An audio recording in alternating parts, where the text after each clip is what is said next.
of his presentation this evening is Evil, Suffering, and the Goodness of God. Ladies and gentlemen, please give a very warm welcome to our honored speaker, Greg Koukl.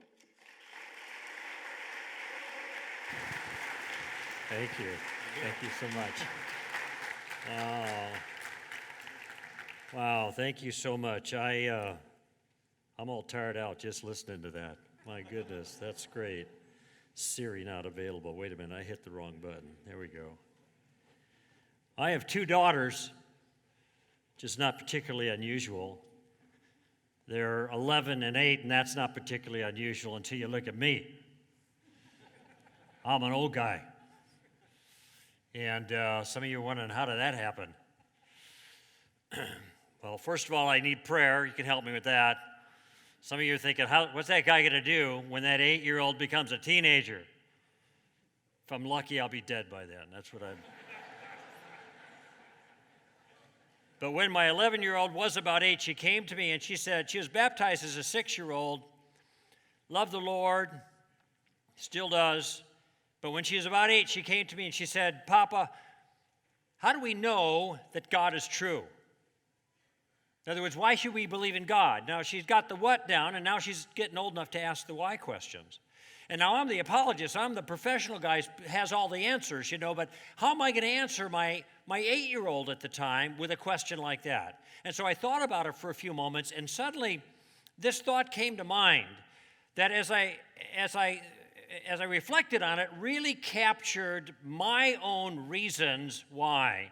And here's what I said to her. I said, Annabeth, the reason that we believe in God is because he's the best explanation for the way things are. I want you to think about that for a moment. The reason that we believe in God is because he's the best explanation for the way things are. As I look back on many years of being involved in Christian defenses, it turns out this is the way it all works out for me. There are all kinds of things that need explanations. And our view of God and our understanding of Christianity has explanatory power. That's another way of putting it. In other words, it helps us make sense of the world. And anybody who's trying to find an answer for what the truth is about these big issues has got to find an answer that makes sense of the way things really are. And this is a principle, I think, that will help us tremendously in this really, really difficult issue of the problem of suffering and evil and the goodness of God. And I want to launch out here by offering a reflection from a movie I saw many years ago. Some of you might have seen it. It's titled Sophie's Choice. In that movie, there was a woman who's a Czech woman who had survived, or Polish woman who had survived the Holocaust. And 20 years later, her life was a mess. And there's a reflection halfway through the movie that helps you to understand why she's such a broken individual. Sophie was played by Meryl Streep. I think it was the first movie that she got an Academy Award nomination for. But she recounts to her friend this tragic incident, and it's almost like in a monotone the way she talks about it. She says, I was arrested. My children were sent with me to Auschwitz. And when the train arrived at Auschwitz, the Germans made their selection who would live and who would die. And as she's reflecting now, there's a flashback, and kind of in sepia tones, you see her standing there with a child at each side, and you see the German soldier standing in front of her as she gets off the train. You may keep one of your children. The other one must go. Do you mean I have to choose? I can't choose. You are a Pole, not a Jew. Gives you a privilege, a choice. But I can't choose. I can't choose, or else send them both away. John, she says, my little boy, was sent to children's camp. And my little girl, Eva, was sent to crematorium too. And she sighed and wiped her eyes and then simply says she was exterminated. And then adds this, as tears are rolling down her face, she said, I knew that Christ had turned his face away from me, and that only a Jesus who no longer cared for me could kill those people that I loved. And here in this powerful, dramatic account of a story that I'm sure was repeated thousands of times over under those circumstances, We get in a capsule form the problem. And it reflects, I think, our deepest doubts about God. Even if we're Christians, we encounter this challenge and we wonder, does God exist? And what exactly is the problem? Well, the problem can be stated in a sense very simply.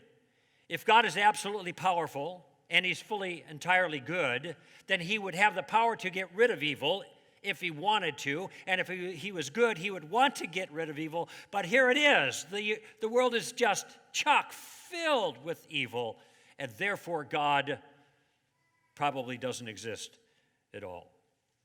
Now, this is the most tenacious objection against theism of any sort, especially against Christianity. And year after year after year, it's like the number one thing people raise in one form or another about the God that Christians worship.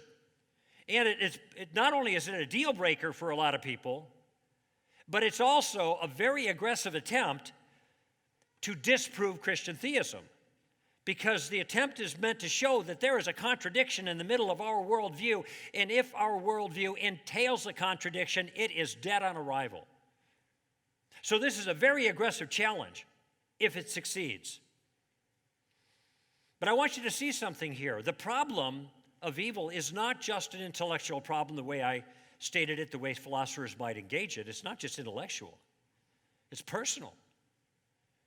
Sophie's dilemma wasn't dealing with the law of non-contradiction in her Christian worldview. Rather, she said, only a Jesus who no longer cared for me could kill those people that I loved.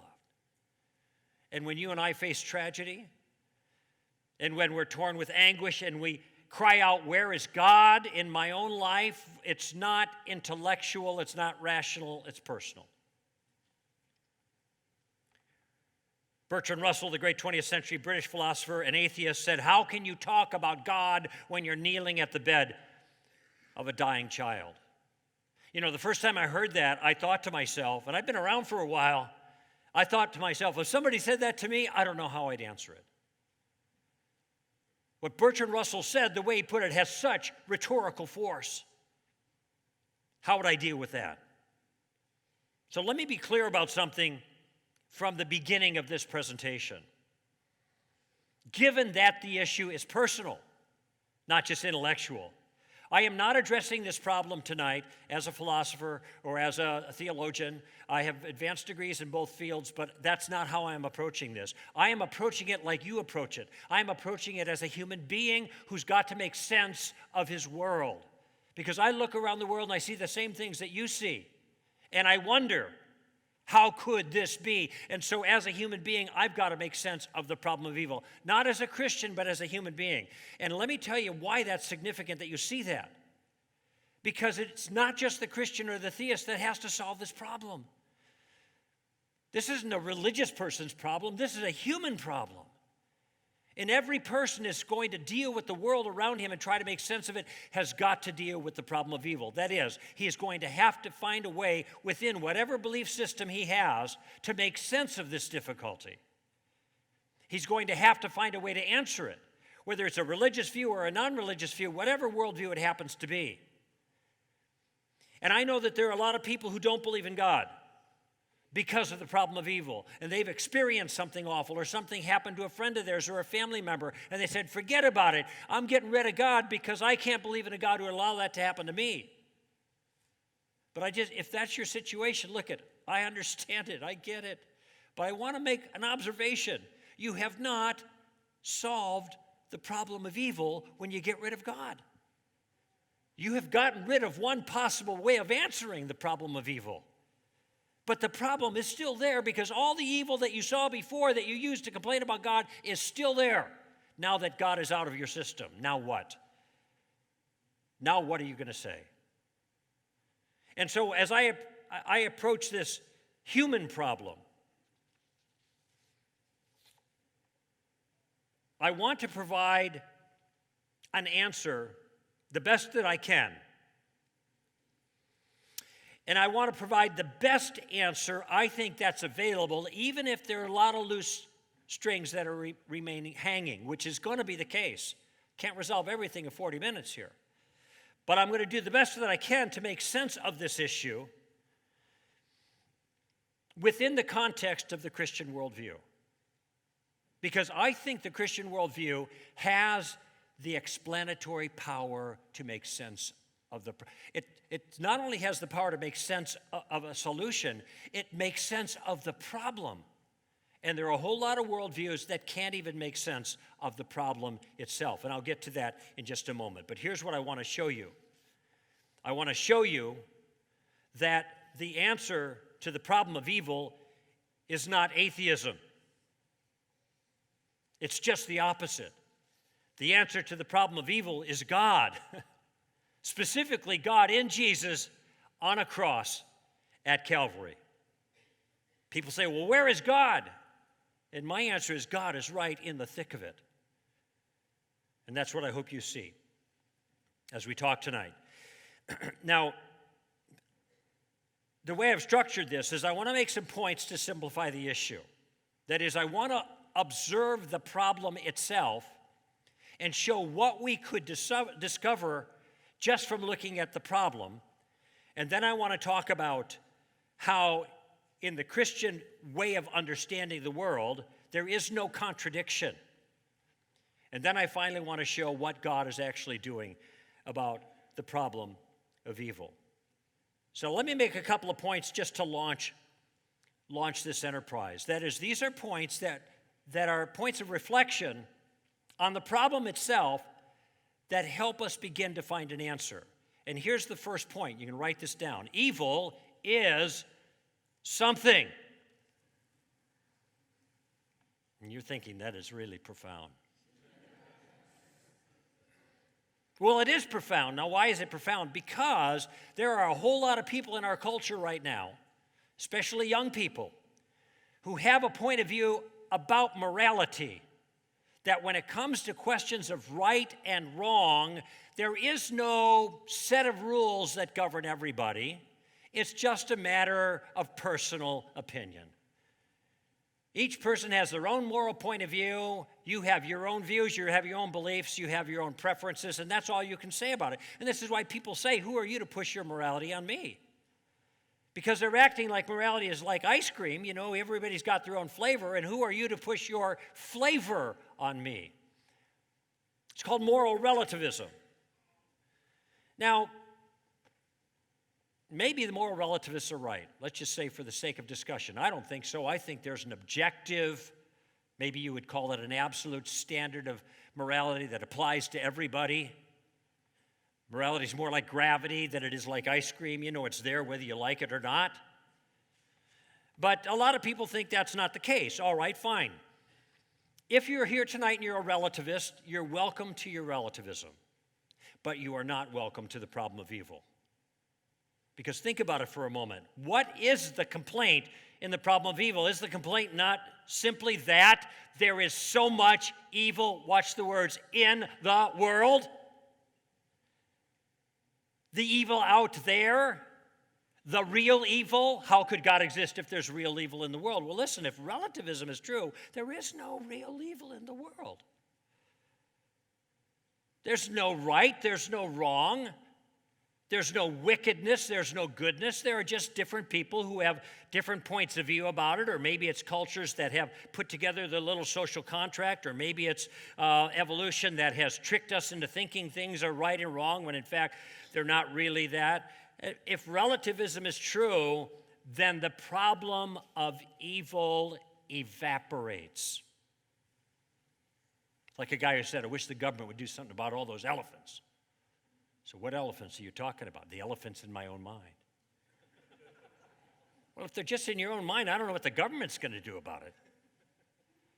But the objection here is, why doesn't God do something about all of that evil? And then when I say, what evil is that? And he means the evil that's in my own mind. If evil, good and bad, is just simply a matter, an individual preference, an individual definition, there cannot be any problem whatsoever. Here's another way of thinking about it. How do you know the difference between a good bowler and a bad bowler? Any bowlers here? Oh, we got some people admit it. listen, in California, no one will raise their hand, right? I go to Chicago, I ask the same question. Everybody's, they're in their bowling shirts, yeah. How do you know a good bowler from a bad bowler? Is it how they look? I watched my brother he's sitting here in the audience today, roll 7 strikes in a row once. He got a really high what? Score! So he was a really good bowler. You know a good bowler from a bad bowler because of the score. Whenever you use terms like good and bad, they mean nothing unless there's a system of scoring. So if we're complaining about evil in the world, we're saying something is bad, it means something only if there's a system of scoring. But relativism denies there's any system, and therefore there can't be any good or bad. Okay? So this is the first observation. For those who object to the problem of evil, this presumes that there must be some scoring system that is over everybody that somebody's not keeping very well. Some people are getting a really low score and they're like, bad. That's wicked. That's the problem of evil. Okay? So just out of the gates, before we talk about God or anything, there's got to be a system of scoring. And therefore, if relativism is true, then there can't be a problem of evil. It's like a guy who says, I can't believe in God. Why not? Brussels sprouts. Well, Brussels sprouts, what's the deal with that? They're disgusting. You ever taste those things? To which I respond, yes, I have, and I think they are disgusting. That's my personal view as well, but some people do like them, right? I bet you even in Tampa. Oh my gosh, that is disgusting. I can't believe in a God who would make something so distasteful to me. Now, you're laughing because that is a ridiculous kind of objection, but it is precisely the objection when a relativist complains about the problem of evil. Now, there's a way out of this.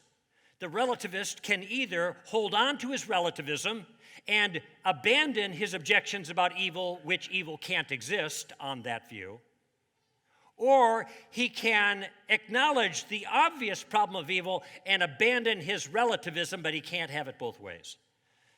Not if he's going to be intellectually honest. So relativists are just out of play on this one. That's the first observation. But there's another observation that is going to surprise you. I said in order for there to be real evil in the world, there's got to be some way of scoring that makes sense of real evil. If you have a transcendent law, scoring system, where did the scoring system come from? Where did the scoring system come from? Now, I know the standard move, and I've made reference to it already, the social contract deal. This is where a bunch of people get together and they kind of lead their society by the morals that they agree on. Notice the morals they agree on, that's just relativism. Or maybe Darwinian evolution is responsible for causing us to believe certain things to help us get our genes into the next generation. I don't think it's accurate, but at least there's some plausibility to that. But keep in mind, if that's the best explanation for morality, we're still talking about the morality that's up to each individual inside. We're not talking about morality out there, because biology cannot make anything bad. Biology can't make murder wrong. It can't make rape wrong. Biology has no ability to create a law over everybody. All you're going to get is relativism with those kinds of systems. No, the only way that we can explain a transcendent scoring system, a transcendent system of law that just makes the problem of evil intelligible, is to have a transcendent moral lawgiver. Now you're thinking, wait a minute, he's talking about God. Wait a minute. This guy actually thinks that the problem of evil is evidence for God. I thought it was just the opposite. I thought the problem of evil was one of the best arguments against God. It's not. It's one of the best arguments for God. Now, this doesn't solve the problem. It still needs to be addressed, but I just want you to see that unless there is a transcendent lawmaker, there cannot be a transcendent law which gets violated when people do what? Evil. So the relativists are out of play on this, and man, it begins to look like the atheists are out of play on this as well.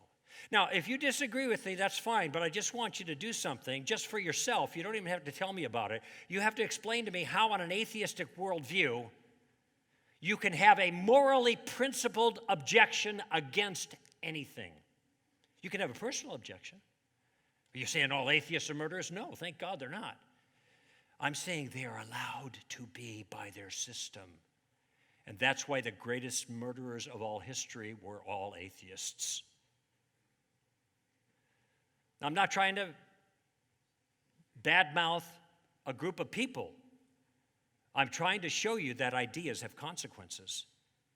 And if we're going to complain about the problem of evil, it requires there to be real evil in the world, which requires that relativism is false and real moral objectivism is true, real moral law, and therefore there must be a moral law giver.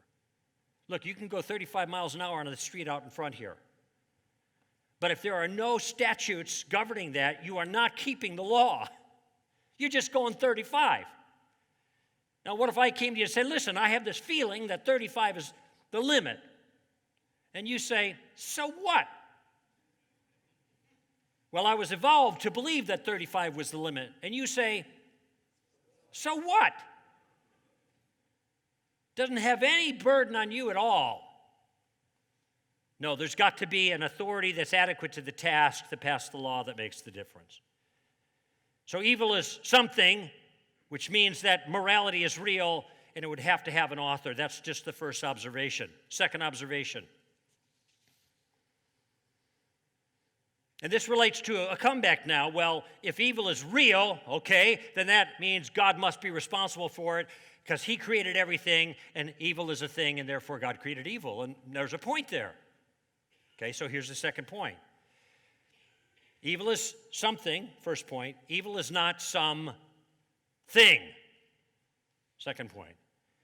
You're going, oh man, now you got me really confused.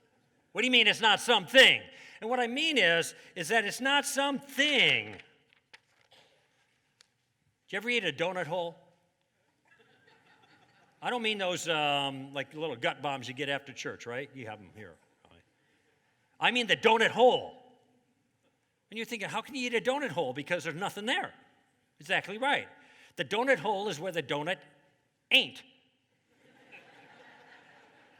Right? So we can talk about donut holes. Donut holes exist in a certain sense. They're something. But notice how when you get right down to it, well, philosophers say they don't have ontological substance or something like that. What's the right word? Am I getting it right here? They don't have ontological status there, Professor. They don't have ontological status. That means they don't have any being. They're where something is missing. I'm standing here in the light. There's a shadow right here. Do you see my shadow? Okay. The shadow doesn't exist. The shadow is where the light ain't. You get that? Okay, now just take that concept and I want you to apply it into this circumstance here. Evil is where goodness ain't. Evil is a hole in goodness. It's a shadow in goodness. I didn't make this up. This is like 1,800 years old. Christian thinkers have been thinking about this for a long time. God made everything, and when he made it, it was all what? 8 times. In the beginning of the story. It was good. It was good. It was good. In other words, it was exactly the way he wanted it to be.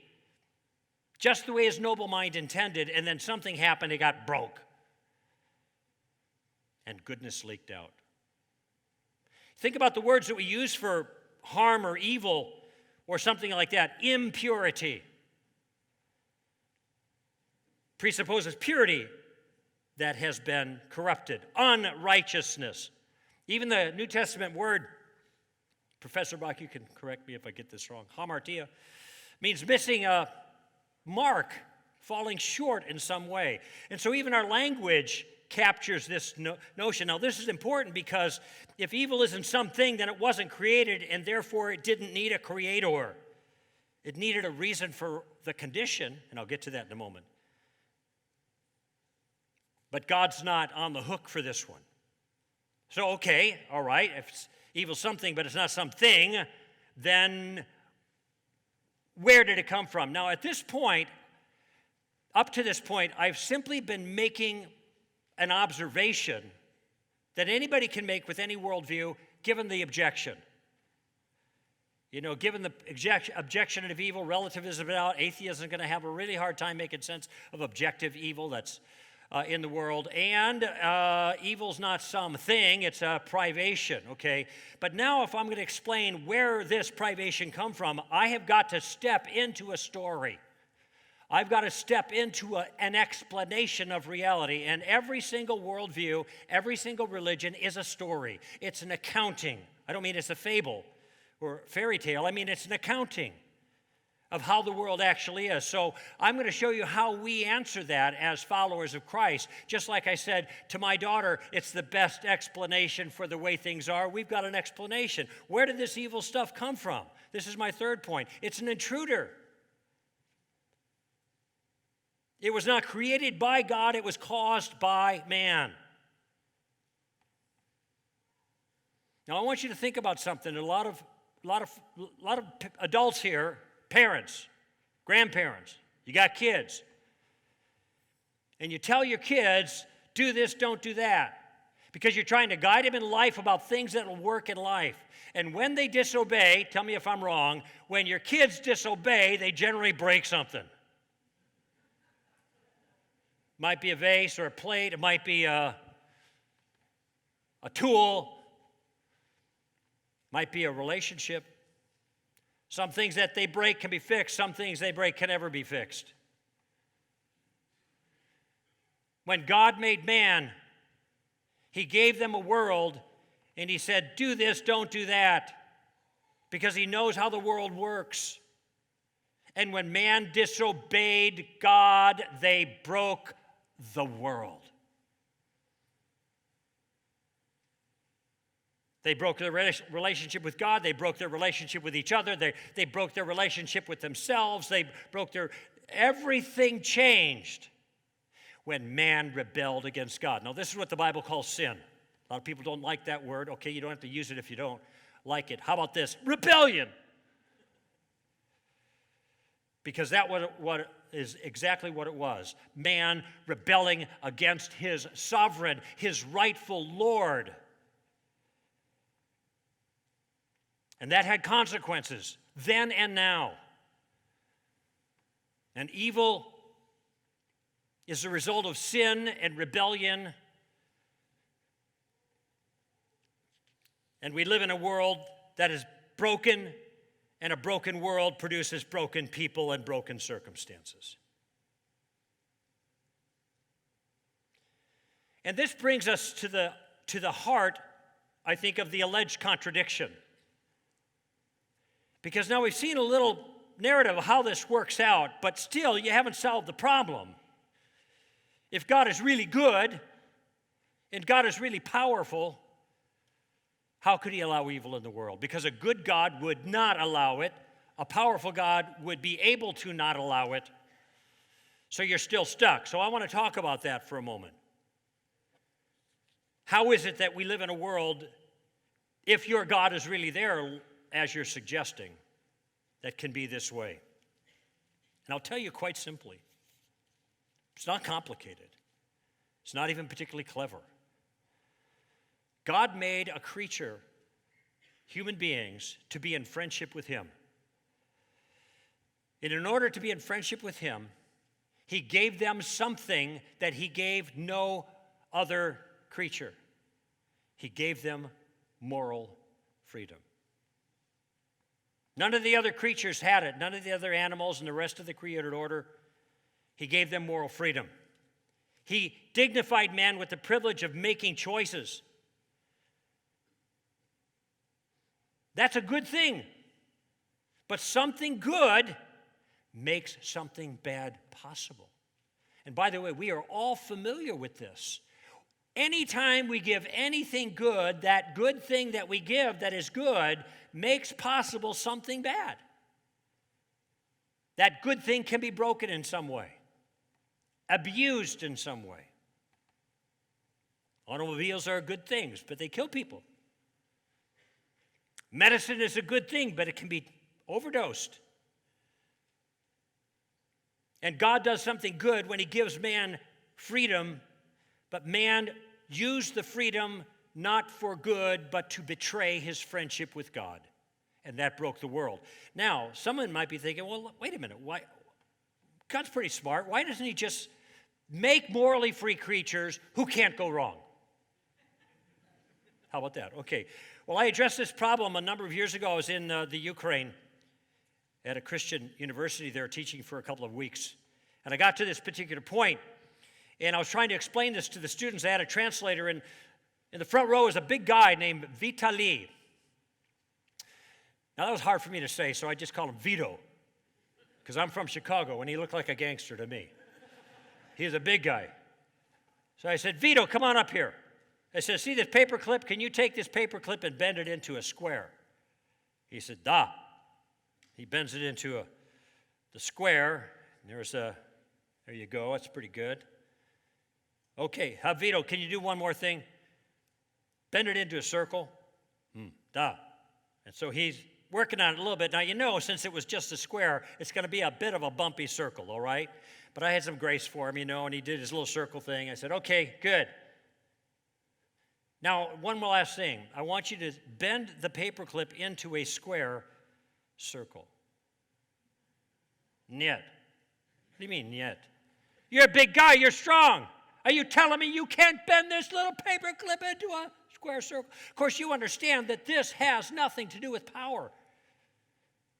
It's impossible. It's a contradiction. And that's exactly what we face when we ask God to create a morally free creature that's something that is good in itself, who does not have the possibility of going wrong. Because moral freedom just is the possibility to go wrong.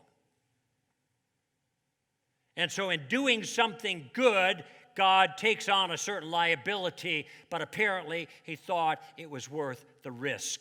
In the Christian understanding of reality, there is no contradiction. And there's no contradiction because we think God had a morally sufficient reason for allowing some evil for a time. And this is an important point. Some evil for a time. Evil's part of our story. It's not a foreign thing. Our whole story from chapter 3 to the end, 66 books later, is all about solving the problem of evil, and our story is not over yet. But I think we can do better than just escape the contradiction. Remember, I said earlier that since everyone has to deal with the problem of evil, the real question is which worldview has the resources to both make sense of the problem and to solve the problem. So I want to go back to Bertrand Russell and his compelling remark, how are you going to talk about God when you're kneeling at the bed of a dying child? One that sent me back a little bit. And then I heard Christian philosopher William Lane Craig's response. He said, what is the atheist Bertrand Russell going to say when he's kneeling at the bed of a dying child? Tough luck? That's the way it goes? Too bad? No happy ending, no silver lining, nothing but devastating, senseless evil? I'll tell you something, atheists are struck dumb when kneeling at the bed of a dying child because they have nothing else to say. They cannot speak of the patience and the mercy of God. They can't mention the future perfection that awaits those who put their trust in God's Messiah. They can't offer the comfort that a redemptive God is working to cause all things to work together for those who love him and are called according to his purpose. They have no good news.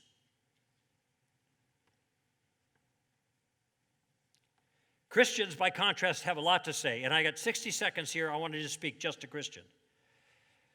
One of the biggest frustrations for me as a follower of Christ is when Christians are not their theology is not up to the difficulty and hardship in their life. I can see emotionally when things get hard, and we all struggle. But when Christians say, why would God allow this to happen to me? They do not understand their story. The book of Hebrews was written to suffering Christians. The book of 1 Peter was written to suffering Christians. The book of 1 Thessalonians, the book of 2 Thessalonians, written to suffering Christians. Paul wrote Ephesians, Philippians, Colossians, 2 Timothy from prison. Where do we get the idea that things are going to get easy for us? They are not. That isn't the plan. But there is hope here, and I'll give it to you. It's in 2 Corinthians chapter 4, verse 15. Make it 16 through 18. And Paul there says, for momentary light affliction. And you think, wait a minute, did you say momentary light? In Paul's life, it wasn't momentary and it wasn't light.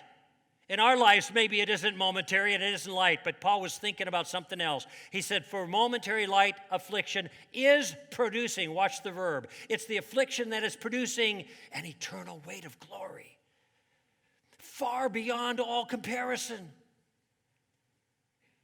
As we don't look at the things that are seen, but the things that are unseen, for the things that are seen are perishing, but the things that are unseen are eternal. So you mark that, Christian, next time things get rough.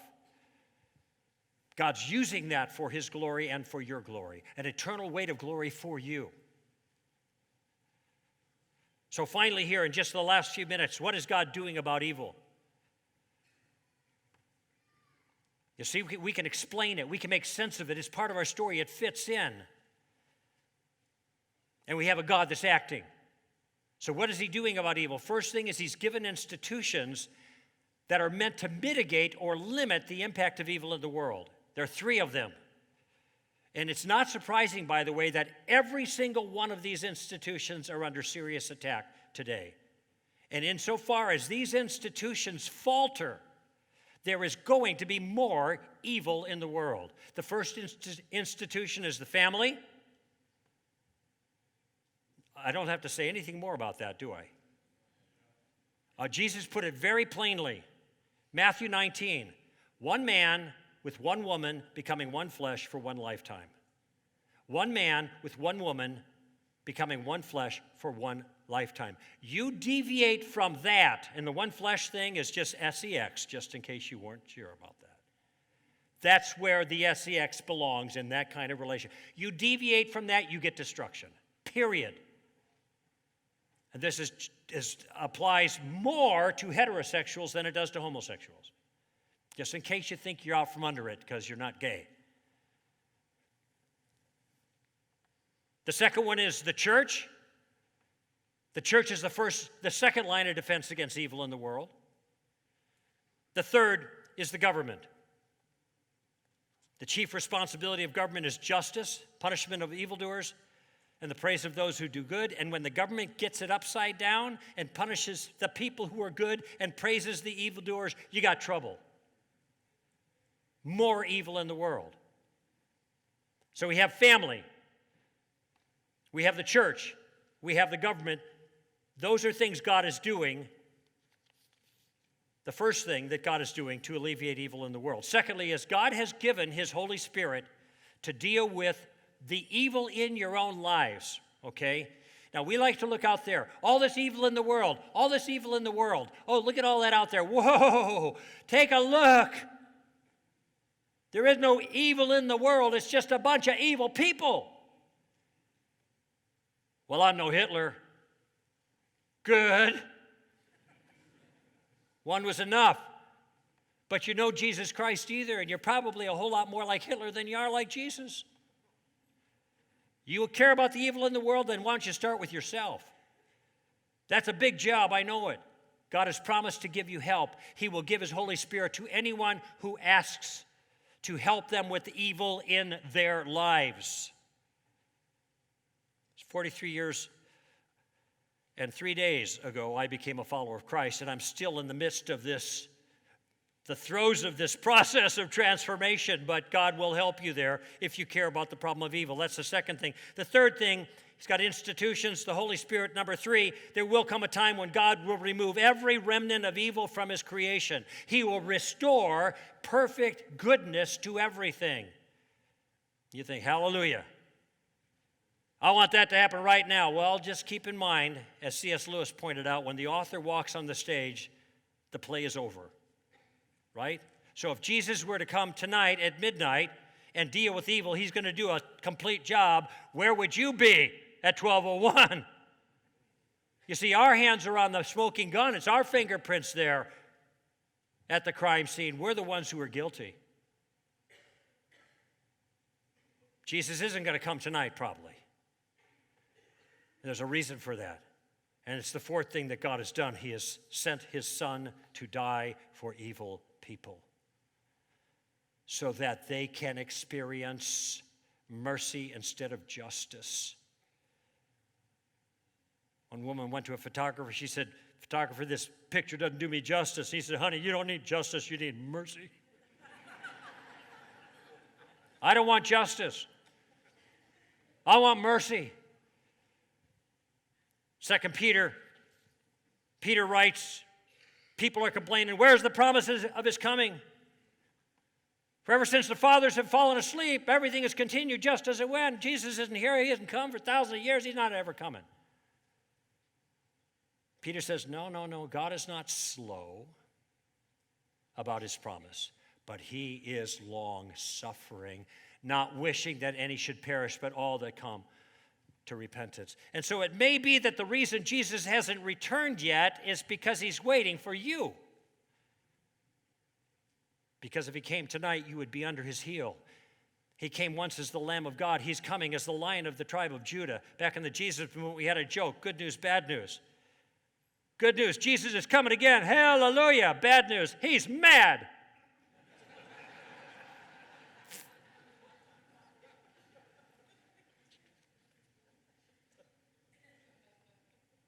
I think here at the end of our talks, some things are maybe a little clearer than they were at the beginning. If there is no God, I think we're just going to have to give up the objection about evil entirely and say, well, we just live in a world of molecules clashing together with no meaning and no morality and no goodness, no badness. Just the way things are, just stuff. But we know better because the problem of evil, if anything is obvious about the world, is that something's wrong with it. The second part of that is that something's wrong with us. No, I think what we'd really want is a God who took evil seriously. We'd want a God who provided a way to protect us from evil without taking away all of our choices. We want a God who gave us an opportunity for mercy instead of simply judging us for the evil we're guilty of. We want a God who had a plan for completely transforming this world so that it would all be ultimately good, and that's exactly what God has done. I think when faced with this question, most of us will be like the thieves on the cross. We'll either shake our fist at God, so to speak, and say he hasn't done enough, or we'll humbly beat our breast and say, God, have mercy on me, a sinner. Because God himself became a man in a rescue operation, and he, the most innocent, the perfectly good, suffered more than anyone else in the history of the world. You think God does not understand about your suffering? He's been there. He took it all. And he never gave up, which is why it's possible for us to be rescued. God, in Jesus, on a cross, at Calvary, has solved the problem of evil. Thank you.